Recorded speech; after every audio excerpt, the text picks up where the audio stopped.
बातमी आहे अहिल्यानगरमधून। अहिल्यानगरमध्ये धक्कादायक प्रकार समोर आलाय। एका खासगी शाळेत 9वी मध्ये शिकणाऱ्या मुलीला तलब जिहादीमध्ये अडकवण्याचा प्रयत्न करण्यात आलाय। अतिशय गंभीर बातमी आपण पाहतोय। महिला शिक्षिकेने या विद्यार्थिनीला इस्लाम धर्माविषयी सांगितलं आणि याबद्दल माहिती घेण्यासाठी इंस्टाग्राम आयडी उघडून दिलेत। त्याचप्रमाणे काही तरुणांची ओळख करून दिली आहे आणि त्या मुलीला इस्लाम धर्म शिकण्यासाठी प्रवृत्त केलं होतं।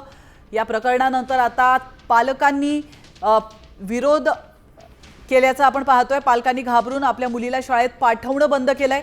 या प्रकरणी कठोर कारवाईची मागणी आमदार संग्राम जगताप यांनी देखील केली आहे।